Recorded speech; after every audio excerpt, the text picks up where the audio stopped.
I am so pleased to welcome to this show, to Author's Corner, Joseph Kenney. His book, Triumph Through Trial, the untold story behind the canonization of Sister Maria Faustina Kowalska.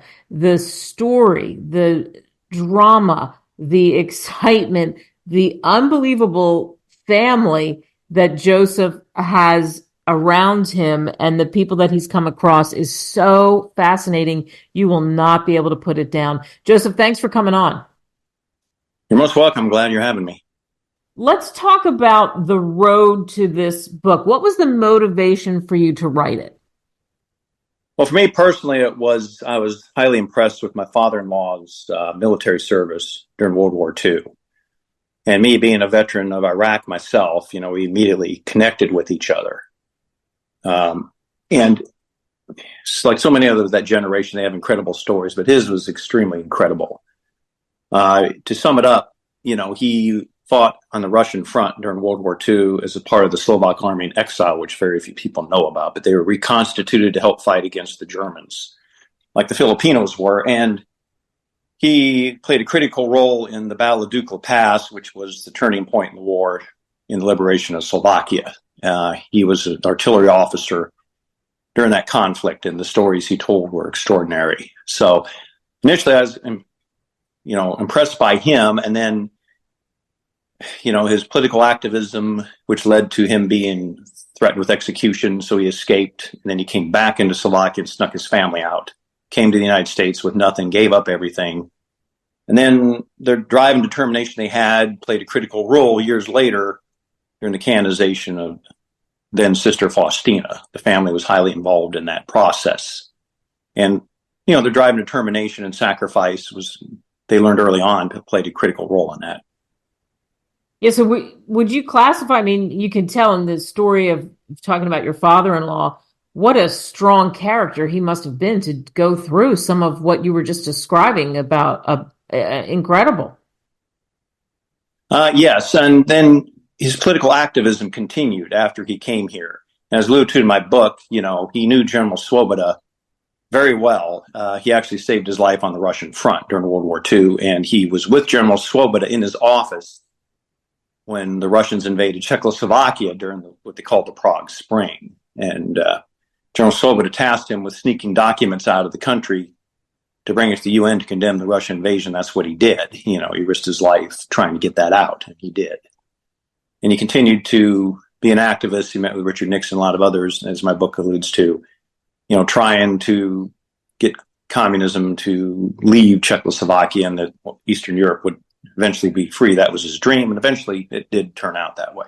Yeah. Wow. And he had an impact, obviously, on the whole family. What about the rest of the Kulhan family? There's so many branches that are so interesting.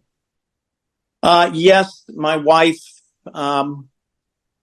she was the youngest of 5 children. My mother-in-law, Marta, always said, John was the towering structure. Marta was the foundation on which it stood. She's always there for him. She always kept encouraging him and the family. She never gave up. She was critical in the canonization process because several times the family members involved in that and the postulator for the cause, Father Seraphin, they came several times where they wanted to quit, give up, didn't think they could continue. It wouldn't work. And she kept, continuing to encourage them and, give them insight and inspiration to continue despite it all, which is what they've done pretty much throughout their lives. And for people who don't know, it is pretty incredible to be canonized in the Catholic Church. Tell us about that journey and more about Sister Maria Faustina. Well, like I said, I came into the family the year after she was canonized, or the year, she was canonized as the first day in the millennium. And I came in, I guess, that year. I was not involved in the actual process, but my wife was. And basically, her and her sister, Darlene, made a trip to the Divine Mercy Shrine in Stockbridge just on a whim, and they met Father Seraphin Mikolenko, who was the vice postulator for the cause of Sister Faustina, and they became friends. And Darlene was a podiatrist, so she knew some medical background that, expertise was used to help try to substantiate this second miracle, which is the healing of a Polish descent priest in Baltimore, Maryland, whose heart basically regenerated itself. And my wife, Sonia, at the time, she was a journalist. She worked for Fox News, NBC, and she had a lot of connections. So she was good at networking. So she kept working and networking and trying to get people that could help, be witnesses. And in the end, between the two of them, they found an individual named Dr. Valentin Fuster, who, within the medical field, he's very well known. He was actually the president of the American Heart Association at the time. His credentials were extraordinary. So in the end, they couldn't have found a better medical expert to help in the canonization process, to be a witness to document the medical evidence that was needed. So, but it was like a constant journey along the way to try to find him and get to him and get all the other information and reports and stuff put together and get it to Rome just in time.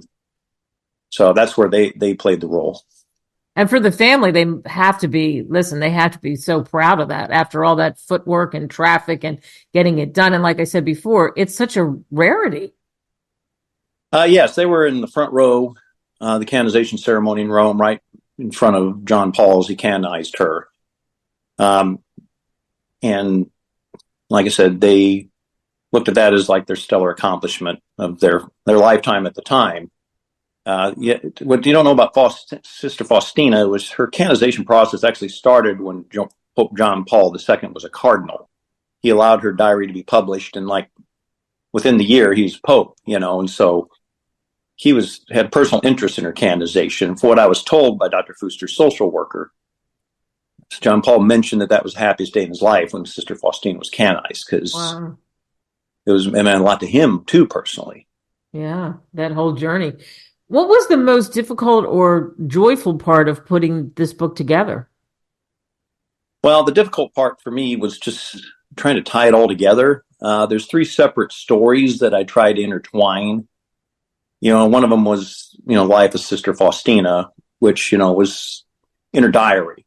I took excerpts from the diary and I tried to tie it into, how it would all turn out. Her diary, she wrote in there that, the Lord had told her she'll become a saint, and she asked how it would come about. And I guess he said, it's not for you to know. And this is an extraordinary story and journey that led to it. So that was one theme. The other one was the extraordinary sacrifice and determination of the Kulhan family, which was all part of it. And then, of course, there's the canonization story itself, how it is all tied together. Yeah. What do you hope people take away from reading your book, from reading this process and so much of what we talked about, triumph through trial, the untold story behind the canonization of Sister Maria Faustina Kowalska, which you can get on Amazon, Barnes & Noble, wherever great books are sold. What do you hope the reaction is, Joe, to this? Well, the main reason I wrote it was to memorialize the story of the family, which I found incredible. And I didn't want it to be lost to the passage of time. So that's why I wrote it. But as far as takeaways, my greatest desire is that people would read this and understand that no matter how bad things are, whether it be an addiction or bad relationship or tragedy that you're thrown into or fell into, that you can somehow get out of it. You keep going forward. There's, as I used to say, if you're going through hell, keep going. The family went through an awful lot. They gave up an awful lot. I always called this story like The Sound of Music on steroids. The Von Trapp family, Baron Von Trapp gave up a commission. He could have been an admiral. My father-in-law gave up a commission. He could have been a general. They both left all their assets and estates and everything behind, and they left because they didn't want to support tyranny. They could have done the easy thing and just went along with it and just had the wealth and stuff. They eventually, as you know, all came back, and they made it back. My father-in-law did quite well when he came here, and the Von Trapp family is famous. There's the Sound of Music and everything. The Kulhan family, is not yet, and hopefully your show can change that. The other thing is, I guess, I would like to see more veterans come forward, especially those of World War II, the few that are still around. I've talked to many throughout my life, and they all have such incredible stories of sacrifice and heroism. And I think they need to be memorialized like this one before they're lost. So that was kind of my inspiration of doing this too. And like my wife's niece, Elise, crowned Miss New York in 2009, and she was inspired by my father-in-law, and her theme was honoring our war veterans. And, I think a lot of times we forget, what they went through.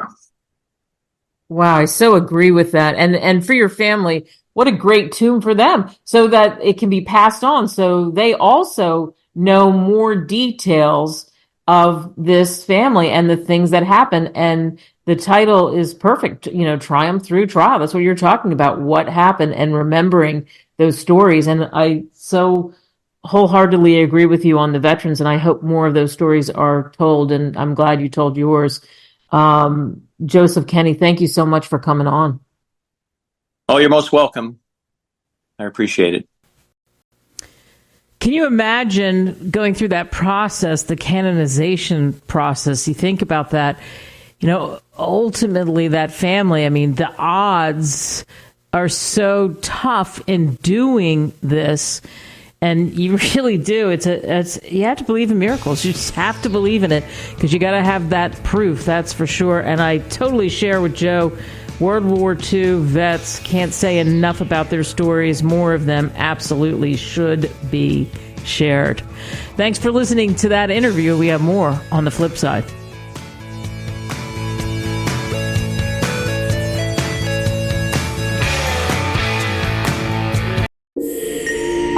Visit us at www.greatwritersmedia.com. Email us at info@greatwritersmedia.com or call us at +1 877 556 0